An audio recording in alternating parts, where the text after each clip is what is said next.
Welcome to the Barker Podcast Collection.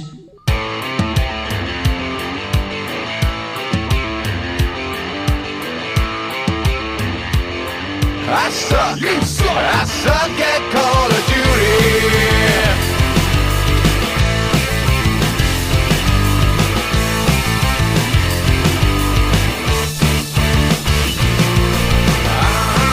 You suck.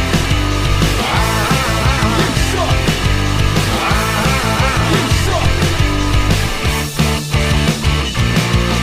Welcome to the Not Playing Podcast. My name's Rob Howard, and this week I'm joined by Iain Bruce. And Marcus Hurley. Alright, yeah, you haven't been on for a bit, Iain. Have you played anything new? Only Skyrim Special Edition. Absolutely fucking Cool. loving that. I've done about 50 hours in it since it's come out.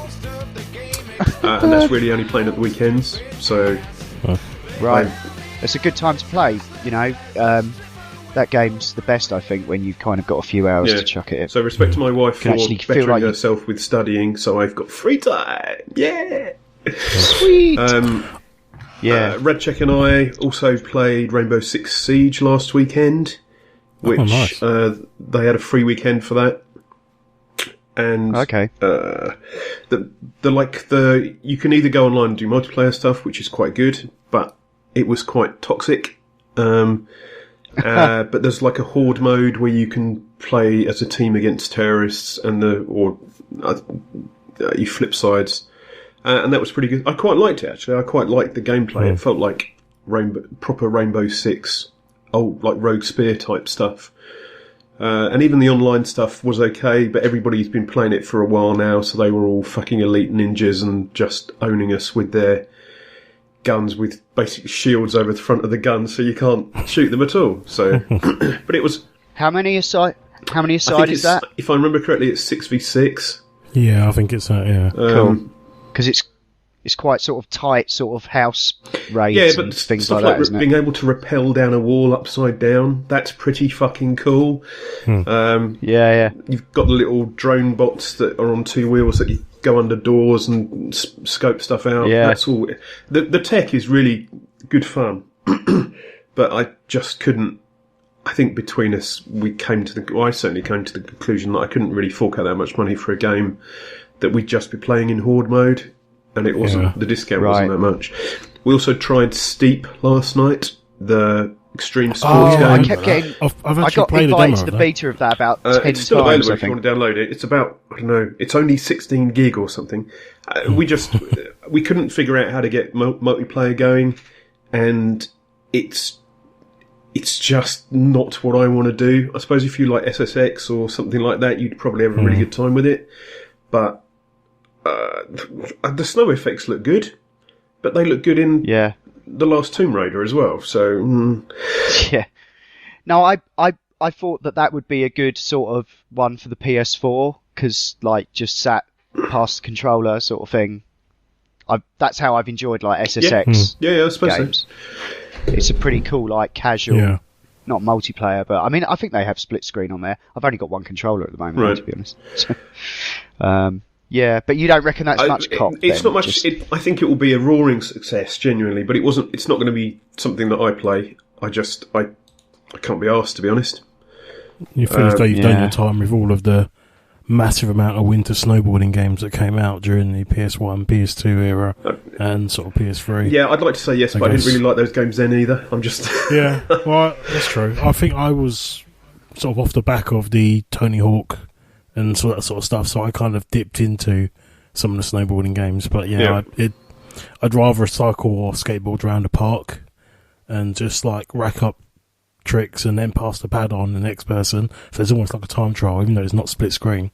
Yeah. But then we also played split screen as well. But yeah, so I know what you mean. I heard the last Tony Hawk was yes, woeful. it did. From all the reviews, it looked horrific. I just want to say something. The other thing I've been playing is Killing Floor 2 has finally come out of whatever it's early access this week. In fact, Cool.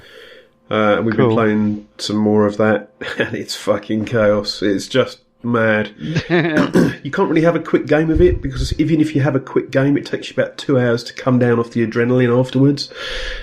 It's just batshit insane. that's 6-player, isn't it? Co-op? That is Or was that the 6 first player, one? yeah. But it's That's all cool. PvE. There's That's no good. PvP. So Okay, that's good. great. I picked up the first one in the Humble Bundle. Yeah, that's not the right one. Get the other one. Oh, okay. Well, I got that because I got that mostly. That was an Unreal one, I think, and I got Adrift, Yeah. which is it actually works in VR. I thought it was going to not work, but it does. Did you try it in VR then? You just have to. Yeah, I Any did. good? Yeah, it was. Well, I only got as far as the tutorial bit before my connection to my Rift crapped out. I need to sort that out. It's annoying. It keeps sort of randomly disconnecting. Okay. And that's most disconcerting when you're kind of that immersed and it just all goes black. So I think it's something to do with the connections with that USB extender I got. I think it's shit. So I need to sort that out. But what I did play of it was very impressive. Okay. Really, really good sensation of presence, I guess is the word. Nice.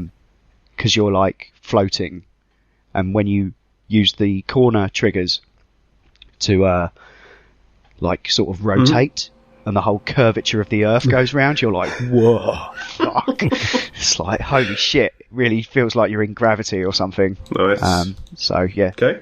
that was quite good. Looking forward to playing some more of that. Cool.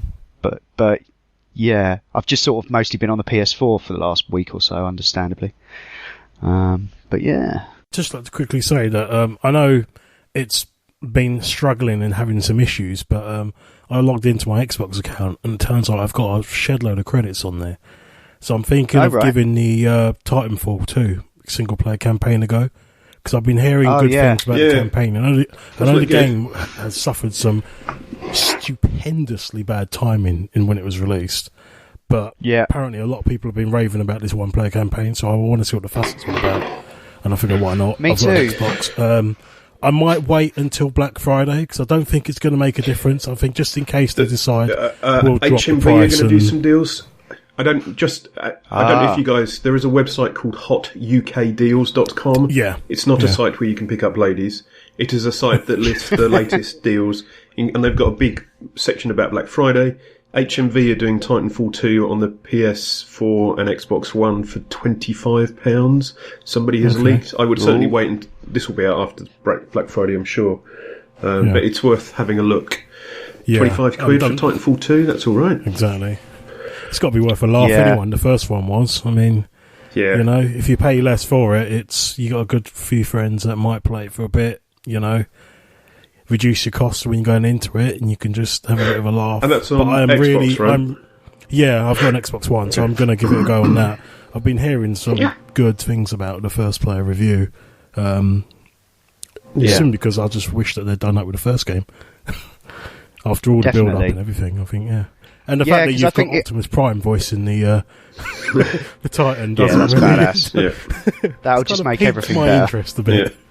I've seen little clips of it, and I'm like, I'm not going to watch anymore because I want to play this. I really want to play this. So I've heard really good things. A lot of that's had so many problems, that game. It's not just the timing; it's the fact that it's Titanfall 2, such a bad name for it because it was platform exclusive. So a lot of Sony people are probably like, well, I didn't really jump on with the first one, so that's hurt it as well. But I think overall this Christmas for gamers is fucking expensive. I could throw so much money away at the moment. The amount of games, you've got the Rift controllers, 4K consoles, and the Brexit has pushed the RRP up, I've noticed. Like most games I'm seeing at $42.99 seems to be the standard launch price on Unless console. they're going to bring them down to $39.99 for Black Friday and go, oh look, discount. Yeah, maybe. I was hearing a rumour that $44.99, 45 quid was going to be the default. Just so they get more 50, money for the door, because there was a whole fear of the recent backlash about pre-orders. So they're kind of hedging their bets. Yeah, it's fair enough. So we might be seeing might be seeing a standard RRP of 45 quid. Jesus. Yeah, which has reminded me one more thing about the PS4 is that lending games is a thing that I had forgotten about completely, because a friend of mine around the corner went round his the other night, and he's like, "Oh yeah, do you want to borrow this? Do you want to borrow this?" I've now got a pile of PS4 games, and it's awesome. And then when I finish the ones I bought, I can trade them in or lend them out. Yeah, it's what a revolutionary concept. That's never going to catch on. It means you don't actually have to. Yeah. I know, it's crazy, isn't it? Can't do that. They've done their best to eliminate it, but no, it's still a thing. And that's partly what that was a huge point of contention between the PS4 and the Xbox One when they were first announced, because they made that whole big deal of it, didn't they? When they were like, to lend a game on PlayStation, you do this. You just give it to the person. You don't have to put in a code or bullshit. So, that's quite good. That's one bonus for console stuff. But I will still remain a devoted PC gamer, but I don't think I'll be upgrading it anytime soon. No, I'm not going to do mine. PS4 and then that's it for me, I think. Well, especially, I mean, maybe for stuff like Star Citizen that's not going to get a sniff on the consoles, although it probably will. But you're not going to play that anyway, are you? You haven't got £40,000 to buy your first spaceship or something, whatever it costs. No, exactly. And it's never coming out, so... What's the Could point? this be the first game where you actually get a mortgage? You have to work it off. Yeah, maybe. People actually get irate, not because they've lost the battle, but because their ship is scratched. They've got repair bills, insurance, claims bonus has got up. Yeah, I wouldn't be surprised. It's crazy. Oh, dear. This has been the Not Playing podcast in partnership with notlistening.co.uk, where you can also hear myself, Marcus and Ian talk about movies and TV on the Not Watching podcast, and Adam, Ash and Will talk about all manner of funny things on the Not Listening podcast. You can email us at notplayingpodcast@gmail.com, or you can tweet at or follow us on Twitter at notplayingpod. You can find the show notes for this show at notlistening.co.uk, and if you're listening to us on iTunes, then please do give us a review. Anyway, that's all for now. Thanks for listening. See ya. With no booty. My friend, I'm inclined to agree, 'cause I suck. I suck